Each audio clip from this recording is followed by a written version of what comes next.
কা আকারা আপনারা? কোনো উত্তর পেল না ইদ্রিস। কয়েকটা শুকনো ঢোক গিলল ইদ্রিস। ভয়ে তার প্রাণ আত্মা বের হবার উপক্রম। সে আবারও বলল, কে এনে নিয়ে এসেছেন আকে? চেয়ারে বসা লোকটি শীতল পায়ে উঠে দাঁড়ালো। কোনো রকম ছন্দপতন ছাড়াই ইদ্রিসের সামনে গিয়ে এক হাঁটু ভেঙে তার উপর ভর দিয়ে ওর দিকে ঝুঁকে মোটা পুরুষালী কণ্ঠে বললেন, পুরুষ মানুষ নেরি কুকুর, যেখানে সেখানে ঢু মারতে মন চায়। ইদ্রিস থরথর করে কাঁপছে আর বলল, জি জি। মেয়ে মানুষ দেখলেই লালা ঝরে, তাই না? শরীরে অসুরের শক্তি ভর করে খুবলে খেতে ইচ্ছে হয়। ইদ্রিসের ঠোঁট শুকিয়ে কাঠ জিহ্বা দিয়ে চেটে বার কয়েক ভিজিয়ে নিল, কিন্তু তাতেও কাজ হচ্ছে না। কিছু বলতে যাবে তার আগেই এক সজোরে চর বসিয়ে দিল তার গালে। তাকিয়ে উঠল ইদ্রিস, গাল চেপে বসে পড়ল। ঝিমঝিম করছে ওর মাথা। এক নারীতে হয় না তোর? এতই যখন শরীরের জ্বালা, ব্রত ফেলে নিয়ে নিজের জ্বালা মেটাতি। অসহায় মেয়েদের প্রেমের ফাঁদে ফেলে ওদের বিয়ে করে নিজের খায়েশ মিটিয়ে টিস্যু পেপারের মতো ছুঁড়ে ফেলে কেন দিস? তোদের মতো কিছু কাপুরুষ নারী লোভীদের জন্য আজ মেয়েরা রাস্তায় পথ চলতে ভয় পায়, বিশ্বাস করতে ভয় পায়। তোদের মতো জানোয়ারদের বেঁচে থাকার কোনো অধিকার নাই। এই কথা শুনে ইদ্রিস ভয়ে আড়ষ্ট হয়ে যায়। হাউমাউ করে কেঁদে পা জড়িয়ে ধরে লোকটির। সিটকে সরিয়ে ইদ্রিসের গলা চেপে ধরে লোকটি দাঁত কিরমির করেই বললেন, ভাবিস না তোকে মেরে ফেলবো। তোর এমন অবস্থা করব যাতে করে মেয়েদের কাছে যাওয়া তো দূর, ওদের কথা ভাবলেই যেন তোর শরীর শিউরে ওঠে। ঝপ করে উঠে দাঁড়ায় লোকটি। ইদ্রিস আর্তনাদ করে থাকে। লোকটি ইশারায় বাকি দুজন ইদ্রিসের মুখে একটা রুমাল বেঁধে দেয়। ইদ্রিসের গঙ্গানির আওয়াজ এ বাতাস জুড়ে এক অস্থিরতা সৃষ্টি করে। ভয়ঙ্কর সে নিস্তব্ধতা। The black shadow. হ্যাঁ, তারাই ইদ্রিসকে নিয়ে এসেছে। নিজের স্ত্রীকে গর্ভবতী অবস্থায় পুড়িয়ে মারতে চেয়েছিল। সবাইকে জানায় বউ তার প্রেমিকার সাথে পালিয়ে গেছে আর বিয়েও করে নিয়েছে। তার শাস্তি তো প্রাপ্যই। একটা নিষ্পাপ ভ্রূণের মৃত্যু, একজন নারীর বিশ্বাসভঙ্গ, এক মা বাবার সন্তানের নির্মম পরিণতি। সারা জীবন কি নারী সয়ে যাবে? না, তাদেরও ন্যায় পাওয়ার অধিকার আছে, হোক না তা রাতের অন্ধকারে। হেড তার সাথে দুজনকে কর্কশ গলায় বললেন, ওর দুর্বলতা কি জানিস? ওই যে ওর পুরুষাঙ্গ। নারী দেহ দেখলেই হিংস্র হায়নার মতো হয়ে ওঠে। ছিন্ন ভিন্ন করে খেয়ে নিতে ইচ্ছে করে ওর। নারী নামে সেই কোমল শান্তির পায়রাকে আজ ওর এমন অবস্থা করবি যেন নারী দেহের কথা ভাবলেই ওর মনে হয় যেন এর যে মৃত্যুই ভালো। মৃত্যুকে আলিঙ্গন করতে গেলে মৃত্যুও যেন ওর থেকে মুখ ফিরিয়ে নেয়। হেডের কথা শেষ হতেই ইদ্রিস মেঝেতে গড়াগড়ি করে অনুনয় করতে থাকে, কিন্তু তার সিটে ফোটাও হেডের কর্ণকুহর হয় না। বেরিয়ে আসে ঘরের বাইরে দাঁড়ায়। নিজের গাড়ির কাছে গিয়ে দাঁড়ায়। ভিতর থেকে চাপা আর্তনাদ ভেসে আছে। অদ্ভুত সে আওয়াজ। স্বল্প সময় শেষে বেরিয়ে এলেন দুইজন লোক। হাতে রক্ত ঝপঝপ করছে। নদীর শীতল প্রবাহিত ধারায় ধুয়ে নিল হাত। নদী তার গর্ভে প্রলীন করে নিল এক কাপুরুষের কাপুরুষতার শাস্তির প্রমাণ। না, ইদ্রিসকে মারা হয়নি, শুধু তার এমন অবস্থা করা হয়েছে যাতে করে আর কোনোদিন নারী শরীরের কামুকতা তাকে ভর করলেও তার অন্তঃসার শূন্য পৌরসত্তা তাকে ধিক্কার দিয়ে ওঠে। নারী একা নয় আজ, বিশ্বাস ভালোবাসার প্রতীক। নারী কামনার বস্তু নয়, তাকে সম্মান দিতে শেখো। তাকে দেওয়া 1 গুণ সম্মানের বিপরীতে সে তোমাকে 10 গুণ ফিরিয়ে দিবে। হুড়মুড়িয়ে মার্শিয়াদের ঘরের সিঁড়ি বেয়ে নামছে আজরাহান। রাত প্রায় মধ্য। ঘড়ির কাঁটা ছুঁই ছুঁই করছে রাত 3টার কাঁটায়। মার্শিয়াদের গাড়ির আওয়াজ পেয়েই নিচে নেমে আসছিল আজরাহান। হল ঘরেই দুইজন মুখোমুখি। আজরাহান শান্ত ভঙ্গিতে বলল, কোথায় ছিলি? কাজ ছিল। আজরাহান একটা কাগজ এগিয়ে দেয় মার্শিয়াদকে। মার্শিয়াদ নরম চোখ রাখে আজরাহানের দিকে আর বলে, কাজ শেষ?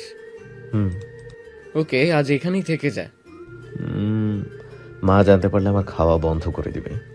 মার্শিয়াদ হালকা হেসে বলে, তোর ডিঙি নৌকা আছে তো? সমস্যা কি? ও আছে বলেই তো আমি বেঁচে আছি। যাই এখন, ও অপেক্ষা করবে। যা, সাবধানে যাস। ডোন্ট ওয়ারি, আইল ম্যানেজ। I know that.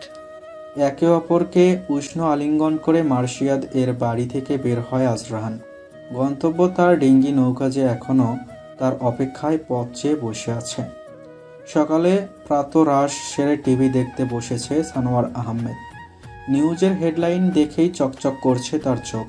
টিভির ভলিউম আর একটু বাড়িয়ে নিজের চিত্তহরণ করা খবর সংবরণ করছে সে। কাল রাতেও ব্ল্যাক শ্যাডো কোনো একটা ঘটনা ঘটিয়েছে, তারই নিউজ ডিটেলস চলছে। দ্য ব্ল্যাক শ্যাডো যখনই কিছু করেন তখনই ভিকটিমের পিঠের ঠিক মাঝ বরাবর তার সংকেত দিয়ে যান একটি কালো রঙের অবয়বের প্রতীক। তাতে করে চিনতে বাকি থাকে না এটা তাদেরই কাজ। সানোয়ার আহমেদ উল্লাসিত হলেন সকাল সকাল চমৎকার এই খবরেই। নিজেকে ফুরফুরে মনে হচ্ছে। হাঁক ছেড়ে ডাকলেন নিজের সহধর্মিণীকে। কোহিলিকা পাশে এসে বসলেন, কারণ তিনি ভালো করেই জানেন ওই অজানা মানুষটাকে তার শান্তিপ্রিয় স্বামী কতটা শ্রদ্ধা ও ভালোবাসেন। বরাবরই তার কাজে তিনি অভিভূত হন। গত 5 বছর ধরে চলছে এইসব। ঘুম কাতুরে চোখে হেলতে ধুলটে আলুথালু চুল নিয়ে নিচে নামে আজরাহান। তার মরিচ পোড়া ঘুম। সেই ভোর রাতে ফিরে শুয়েছে।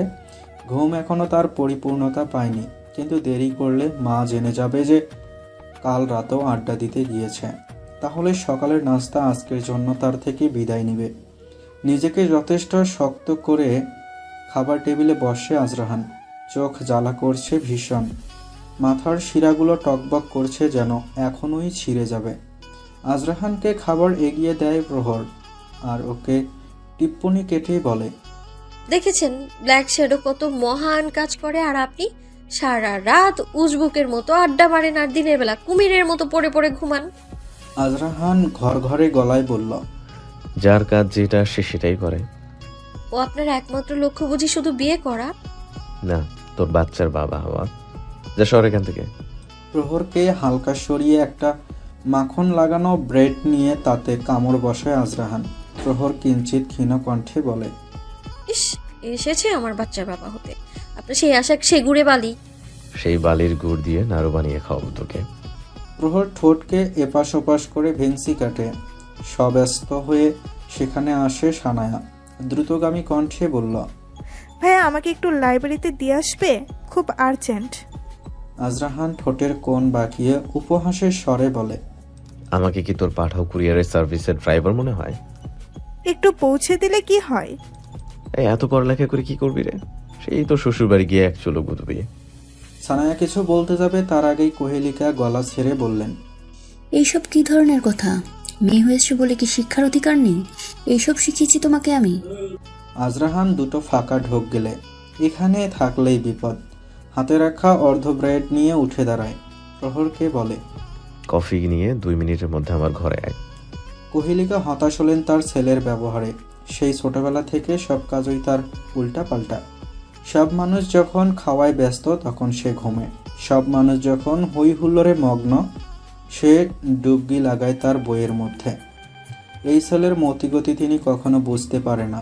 সব সময় ভীত থাকে আজরাহানকে নিয়ে কোহেলিকা। কফি নিয়ে এসে দেখে আজরাহান মুদিত নয়নে মাথা হেলান দিয়ে আতশোয়া হয়ে বসে আছে। প্রহর ধীম পায়ে ওর সামনে যায়, মৃদু কণ্ঠে বলে, আপনার কফি। আজরাহান কফি নিয়ে তাতে চুমুক লাগায়। প্রহর ঠোঁট উল্টিয়ে বলল, আপনি এত কফি কেন খান? কফি খেলে ঘুম কম হয়, জানেন না? তোকে কে বললো? আমি জানি, চা বা কফিতে ক্যাফেইন থাকে, যা আমাদের বডিতে একটা এনজাইম ফসফোডাইএস্টারেজ একে ইনহেবিট করে। ফলে সেলের ভেতরে ইনহেবিটরি অ্যাকশনটা কমে যায়, যার কারণে এক্সাইটেটরি অ্যাকশনটা বেড়ে যায়, আর এতে শরীর মন প্রফুল্ল থাকে, তাই ঘুম আসতে চায় না। ডিঙি নৌকা তো অনেক কিছুই জানিস। হ্যাঁ জানি তো, আমাকে সানায়া আপু বলেছে। আজরাহান গভীরভাবে তাকায় প্রহরের দিকে। চুল টেনে উঁচু করে পনিটেইল করে রেখেছে। এতে করে ওর ঘাড় গলার ফর্সা ভাবটা আরও ভালো করে প্রদর্শিত হচ্ছে। আর সাথে মার্শিয়াদের দেওয়া সেই পেন্ডেন্ট মনে হচ্ছে এখনই টেনে ছিঁড়ে ফেলে। আজরাহান নিজেকে শান্ত করে বলল, তোর জন্য একটা জিনিস এনেছি। কি? আজরাহান ওর কাল রাতের শার্ট থেকে একটা ছোট্ট জুয়েলারি বক্স এনে দেয় প্রহরের হাতে। প্রহর উৎসুক দৃষ্টিতে বলে, কি আছে এতে? খুলে দেখ। প্রহর বক্সটি খুলে দেখে তাতে একজোড়া গোল্ডেন ইয়াররিং। উচ্ছ্বাসিত প্রহর বলল, আমার জন্য? হুম, আমার বউয়ের জন্য। তুই কি আমার বউ? সরেন এখান থেকে। দে, আমি পরিয়ে দেই। হ্যাঁ দিন। আজরাহান ওকে আয়নার সামনে দাঁড় করিয়ে ওর কানে ইয়াররিং পরিয়ে দেয়। প্রহর আয়নায় দাঁড়িয়ে নিজেকে দেখতে থাকে। মুহূর্তে আজরাহানের চোখে ঘোর লেগে যায়। নির্বাক দৃষ্টি দিয়ে তাকিয়ে থাকে প্রহরের উন্মুক্ত পিঠে। নিজের দুই হাত প্রহরের দুই হাতের ওপর রেখে ওর পিঠে পিঠ ঠেকিয়ে নেয় নিজের বুকের সাথে। ঠোঁট ছোঁয়াতে ব্যস্ত হয় আজরাহান প্রহরের ঘাড়ে পিঠে। প্রহর যেন বরফ মূর্তি ধারণ করে। এক চুল নড়ার শক্তি নেই তার মাঝে। প্রলয়কারী ঘূর্ণিঝড়ের শোষ বায়ু বয়ে চলছে তার মস্তিষ্কের স্নায়ুতন্ত্রীতে। অনুরণন হয় তার সারা অঙ্গে। তার বুকের বাম পাশের যন্ত্রটা নাচাইত তার গতি বাড়িয়ে চলছে। কম্পিত হতে থাকে প্রহরের অধর যুগল। সিঁড়ি দ্বারা বেয়ে নামতে থাকে এক শীতল ধারা।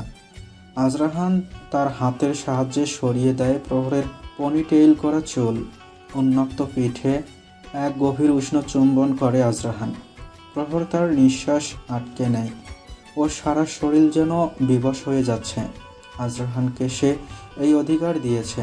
আজরাহানের অগোছালো স্পর্শে কখনো বাধা দেয়নি সে, কারণ প্রহর কখনো বাধা দেওয়ার প্রয়োজন বোধ করেনি।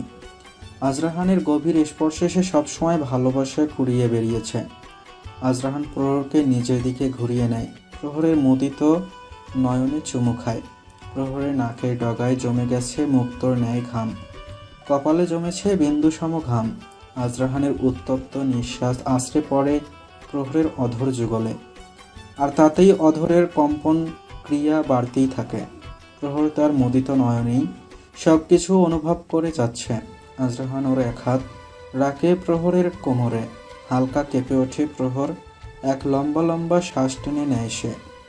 আজরাহান ওর মাথাটা হালকা বাঁকিয়ে প্রহরের কানের কাছে গিয়ে হিসিয়ে বলল, ডিঙি নৌকা, একবার বল তুই আমাকে বিয়ে করবি? আমি আমার ভালোবাসার সাগরে তোকে ভাসিয়ে নিব। কখনো জীবনেও তোর হাত ছাড়বো না। শুধু একবার বিয়ের জন্য রাজি হয়ে যা। ধপ করে প্রহর ওর চোখ খোলে। ফোঁস করে কয়েকটা নিঃশ্বাস ছেড়ে সজোরে একটা ধাক্কা মারে আজরাহানকে। ক্ষিপ্র কণ্ঠে বলে, কি শুরু করেছেন আপনি? বিয়ে বিয়ে বিয়ে, এটা ছাড়া কি আপনার মাথায় কিচ্ছু নেই? আজরাহান 2 কদম সামনে এগিয়ে বলল, দেখ প্রভু, একদম আমার কাছে আসবেন না। আপনি তো আশফি ভাইয়া, জান ভাইয়া থেকেও বয়সে ছোট। কই, তারা তো আপনার মতো বিয়ে বিয়ে করে না। আগে নিজেকে ডক্টর দেখান, যত সব। আজরাহান তড়িৎ গতিতে প্রহরের বাজু ধরে ওকে ঝাঁকিয়ে বলে, একদম ওদের সাথে তুলনা করবি না আমাকে। ওদের কাছে তো আর তুই নাই। গত 6 মাস ধরে বলে যাচ্ছি তোকে, কি সমস্যা তোর আমাকে বিয়ে করলে? করবো না আমি আপনাকে বিয়ে, করবো না করবো না করবো না। প্রহর দ্রুত পায়ে চলে যায়। আজরাহান বার কয়েক ওকে ডাকে, যা প্রহরের কর্ণকুহর হয় না। আজরাহান রাগে সামনে থাকা টেবিলে এক লাথি মারে। দমদম করছে ওর বুক। হৃদয়ের উতাল পাথাল চলছে। আজরাহান নিজেকে শান্ত করে। এই দৃশ্য নতুন নয়। ওর ভালোবাসায় সব সময় হার মানে প্রহর, কিন্তু যখন ওই বিয়ের কথা বলে যেন এক হিংস্র বাঘিনীর রূপ নেয় প্রহর। তখন তার একমাত্র লক্ষ্য থাকে সামনে থাকা মানুষটাকে তার কথার জালে হারিয়ে দেওয়া। কারণ আজ পর্যন্ত আজরাহান জানতে পারেনি বিয়েতে প্রহরের কি সমস্যা। নরম পায়ে আজরাহান ওর কাবার্ডের ডয়ার থেকে একটা ওয়েস্ট ব্রেস কোমর বিছা বের করে। গোল্ডের তৈরি ওয়েস্ট ব্রেসে হোয়াইট স্টোন বসানো, তার সাথে ঝুলন্ত লাভ শেপের পার্ল। আজরাহান এইটা তার জবের প্রথম মাসের স্যালারি দিয়ে কিনেছিল প্রহরকে নিজ হাতে পরাবে বলে। কিন্তু প্রহর কিছুতেই বিয়ের জন্য রাজি হয় না। তাই এখন তার অপেক্ষা। বিয়ের পর আজরাহান নিজের হাতে এইটা ওর কোমরে পরাবে। আলতো করে এক চুমু খায় আজরাহান ওয়েস্ট কোমরের বিছাটাতে। ধীর পায়ে রান্নাঘরে যায় প্রহর। ওকে চুপচাপ দেখেই কোহেলিকা শুধালেন, চাঁদ বদনে অমাবস্যা ভর করেছে কেন? আজাইরা রাহান আবার কিছু বলেছে তোকে? প্রহরের নিরাশ কণ্ঠ শুনে কোহেলিকা ঘাড় ফিরিয়ে তাকায়। তার নজরে আসে প্রহরের ইয়াররিং আর বলে, বাহ, কানের দুলগুলো তো বেশ মানিয়েছে তোকে। কে দিল? প্রহর নির্লিপ্তভাবে বলল, রাহান ভাইয়া। তাহলে রেগে আছিস কেন? তোমার ছেলেকে বলবে সাইকিয়াট্রিস্ট দেখাতে, তার মাথায় সমস্যা আছে। প্রহর ওর কথা শেষ করেই হন হন করে প্রস্থান করে সেখান থেকে। কোহেলিকা আনমনে হেসে উঠলেন আর বললেন, আমার ওই পাগল ছেলের পাগড়ামির একমাত্র ঔষধ তো তুই। তুই ছাড়া কি অন্য কেউ ওকে ভালো করতে পারবে? বাসের অপেক্ষায় ততস্থ হয়ে দাঁড়িয়ে আছে সানায়া। সকালের সময়টা প্রচণ্ড ভিড় ভাট্টা থাকে। কোলাহলপূর্ণ বাজারের পাশেই দাঁড়িয়ে আছে সানায়া। নভেম্বর মাসের শুরু। সকালের সময়টা হালকা হালকা স্নিগ্ধ শীতল থাকলেও বেলা বাড়তেই সূর্যের প্রখরতা শুরু, সাথে ভ্যাপসা গরমের। সামনে একটা বাস আসতেই তাতেই চড়ে বসে সানায়া। হায় আল্লাহ, একটা সিটও খালি নাই। মন খারাপ হয় সানায়ার। আজরাহানকে বলার পরও আসেনি সে। কিছুক্ষণ নির্বাক দৃষ্টিতে পুরো বাসে চোখ বোলায় সানায়া। না, একটা ফাঁকা সিটও তার চক্ষু গোচর হলো না। নিরুপায় হয়ে বাসের এক কোনায় দাঁড়ালো। বাস আবার চলতে শুরু করলো। কিছু দূর যেতেই বাসের দরজার পাশের ফ্রন্ট সিটের ডান দিকের সিটটা খালি হতেই টুপ করে বসে পড়ে সানায়া। স্বস্তির নিঃশ্বাস বেরিয়ে এলো বুকের ভেতর থেকে। গাড়ির ডিজেলের গন্ধ বিভৎসকর।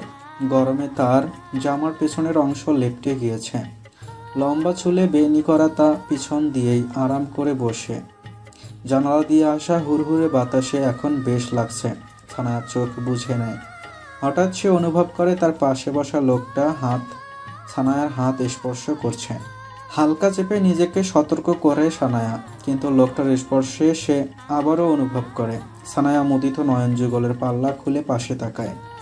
অর্ধবয়স্ক এক লোক, চোখে ভারী মোটা ফ্রেমের চশমা, মাথার অর্ধেক অংশ জুড়ে চুল নেই বললেই চলে, আর পিছনে যতটুকু আছে না থাকার মতোই। নাকের নিচ বরাবর মোটা গোঁফ। অবশ্য এতে লোকটাকে ভয়ঙ্কর নয়, বরং মায়াবী লাগে। সম্পূর্ণ মুখমণ্ডল জুড়ে নির্মলতার ছোঁয়া। সানায়া ভাবল হয়তো অনিচ্ছাকৃত ঘটনা পুরোটা। সে আবারও মাথা হেলান দিয়ে বসে। কিছুক্ষণ যেতেই বাসে ব্রেক হয়, কিন্তু আশ্চর্যের ব্যাপার, লোকটা সামনের দিকে না ঝুঁকে সানায়ার দিকেই ঝুঁকে গেল। সানায়া বিরক্ত নিয়ে নাক মুখ খেছে। পরক্ষণেই লোকটি মৃদু হেসে বললেন, সরি। সানায়া দমে গেলেন। সেখানেই বাসে উঠল একটা ছেলে। জায়গা না পেয়ে সানায়ার পাশে সিটে সাথে হেলান দিয়ে দাঁড়ালেন। চলন্ত বাসে সানায়া বার কয়েক আবারও লোকটির অযাচিত স্পর্শ অনুভব করল। এইবার ওর মনে হলো এইগুলো কোনো মতেই দুর্ঘটনা নয়। সানায়া তার ষষ্ঠ ইন্দ্রিয় সচল করল। নিজেকে যথেষ্ট শান্ত রেখে তার সমস্ত মনোযোগ লোকটার পরের পদক্ষেপের দিকে স্থির করল। ক্ষণকাল বাদে সানায়া তার বাম উরুতে হাতের স্পর্শ পেতেই দম করে উঠে কোনো সংকোচ ছাড়াই লোকটির গালে সজোরে বসিয়ে দিল এক চড়। ওর হাতের ধাক্কায় ছিটকে পড়ল লোকটির চশমা। হতভম্ব হয়ে লোকটি এদিক ওদিক তাকিয়ে কয়েক হালি ঢোক গিলে নিল। চলন্ত বাসে স্থির থাকা যুৎসম নয়। সানায়ার ক্ষেত্রেও তাই হলো। বাসের গতির সাথে তার পদযুগল তাল মেলাতে পারেনি। হেলে পড়ে তার সিটের পাশে দাঁড়ানো ছেলেটির ওপর। বুক কেঁপে ওঠে সানায়ার। যদি পড়ে যেত। ছেলেটি এক হাতে সানায়ার পিঠে হাত দিয়ে ওর ভর পুরোটা নিজের বুকের ওপর নিয়ে নিলেন, আর আরেক হাতে নিজের সেফটির জন্য সিটের উপরিভাগ খামচি মেরে ধরে রাখলেন, কারণ এখন একজন নয় দুজনের ভর সামলাতে হবে তাকে। সানায়া তার বদ্ধ আখি যুগল মেলে ছেলেটির দিকে তাকালো। ফর্সা নয়, দুধের মধ্যে এক বিন্দু হলুদ মেশালে যেমনটা হয় রং ঠিক তেমনটাই ছেলেটার। বিশাল বক্ষদেহের সুঠাম দেহের ছেলেটা। সুঠাম দেহ এই জন্যই কারণ সানায়ার আস্ত নারী দেহের সম্পূর্ণ ভর এখন ছেলেটির ওপর। চিকন নাক দিয়ে বেরিয়ে আসা নিঃশ্বাসের হালকা মিষ্টি গন্ধ ছুঁয়ে যাচ্ছে সানায়াকে। সানায়া হাঁ করে তাকিয়ে আছে। চোখের পাল্লা আপনা আপনি পড়ছে আর উঠছে। চড়ার নিখুঁত আওয়াজে বাস ড্রাইভার ততক্ষণে বাস থামিয়েছে। সানায়া সোজা হয়ে দাঁতে দাঁত চেপে আরেকটা চড় বসায় লোকটির ডান গালে। উত্তেজিত সানায়া গলা চড়িয়ে বলল, এই মেয়ে মানুষ দেখলেই লাল পড়ে, জিভ লোক লোক করে, চোখ ঘুলিয়ে যায়, একদম চোখ গিলে দিব। ভাবিস কি মেয়েদের হাতের পুতুল? শালা বুড়ো, এক পা কবরে এখনো শখ যায় না। সানায়া এইবার অদ্ভুত কাণ্ড করে। লোকটির ওই কগসি চুল মুষ্টিবদ্ধ করে আরেকটি চড় বসিয়ে দেয়। হতবিহ্বল বাসের সবাই সানায়ার কাণ্ড দেখে হকচকিয়ে ওঠে। লোকটা কিছু বলতে যাবে তার আগেই সেই ছেলেটি সানায়াকে লোকটিকে ছিনিয়ে নিয়ে বলল, এক মাঘে শীত যায় না। নারীরা আজ নিজের লড়াই নিজেই করে। পুরুষদের সাহায্য সে তো নামমাত্র। কিন্তু আফসোস, আপনার মেয়ের সাথে যদি এমন কেউ করে, হয়তো সে তখন প্রতিবাদ নাও করতে পারে। ভাবেন তখন তার কি অবস্থা হবে। বাসে থাকা অন্য লোকজন তেড়ে আসে লোকটিকে মারতে, কিন্তু তাদেরকে শান্ত হতে বলল ছেলেটি। লোকটিকে বাস থেকে নামিয়ে দেয়া হলো। সানায়ার অশান্ত মন শান্ত হয়ে সিটে বসল। ছেলেটি এখনও ওর পাশেই দাঁড়িয়ে আছে।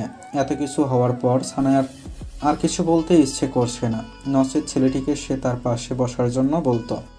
নির্দিষ্ট গন্তব্যে এসে বাস থেকে নামে সানায়া। এমনিতেই অনেক দেরি হয়েছে। হন হন করে পা চালিয়ে এগিয়ে যাচ্ছে সে, কিন্তু কাল বিলম্বে তার মনে হলো কেউ তার পিছু নিচ্ছে। সানায়া দমকে যায়।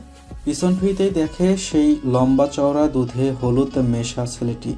সানায়া ইতস্তত বোধ করে। এই রাস্তাটা বেশিরভাগ সময় জনশূন্য থাকে, আজকেও ব্যতিক্রম নয়। সানায়ার বুকটা দুরুদুরু করতে থাকে। যদি এখন ছেলেটা ওর সাথে খারাপ কিছু করে বসে। সানায়া উদ্বিগ্ন হয়ে পা বাড়ায়। পিছন থেকে ভারী পুরুষালী কণ্ঠে থমকে দাঁড়ায় সানায়া। এই যে মিস, শুনেন। ছেলেটি দ্রুত পায়ে ওর সামনে এসে স্মিত রেখা টানে তার অধরে আর বলে, সরি আপনাকে বিরক্ত করার জন্য। সানায়া ভ্রু কুঞ্চি করে বলল, কি চাই আপনার? আপনাকে? মানে? Sorry, I am just kidding. আসলে আপনি একটু আগে বাসে যা করলেন তাতে আমি মুগ্ধ হয়েছি। আসলে কি বলেন তো, মেয়েদের নিজেদের প্রতিবাদ নিজেদেরকেই করা উচিত, নাকি অন্যের উপর ভরসা করা। আপনাকে মালালা ইউসুফজাই এর সাথে তুলনা করলেও ভুল হবে না। সানায়া দ্বিধান্বিত অনুভব করলো। সে কি খুশি হবে নাকি অবাক হবে? আর কিছু বলবেন? আপনি কি রেগে আছেন? এক্সকিউজ মি, আপনি কি তেমন কিছু করতেছেন? ছেলেটি মৃদু হেসে বলল। আমার তো তা মনে হয় না।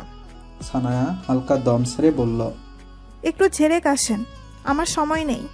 ছেলেটি তার বুক পকেট থেকে একটা কার্ড বের করে সানায়ার হাতে দেয়। সানায়া বলে, এটা কি? এইটা একটা এনজিও এর ঠিকানা। আমি এখানেই কাজ করি। তো আসলে এনজিওটি দুস্থ, অসহায়, রেপড ভিকটিম, অ্যাসিড ভিকটিম এছাড়াও সমাজে অবহেলিত নারীদের পুনর্বাসনের ব্যবস্থা করে। যৌতুকের শিকার মেয়েদের পাশে এসে দাঁড়ায়। সানায়া প্রশ্ন চিহ্ন করে বলল, আমি কি করতে পারি? আসলে কি বলেন তো, যেসব মেয়েরা এসব ঘটনার শিকার হয় তাদের শরীর হয়তো বেঁচে থাকে, কিন্তু আত্মা মরে যায়। বেঁচে থাকার ইচ্ছা শক্তি হারিয়ে ফেলে। কিন্তু আপনাকে দেখে মনে হলো তাদের মধ্যে সে জীবন সঞ্চালনের অমৃত্যু সুধা আপনি আনতে পারবেন।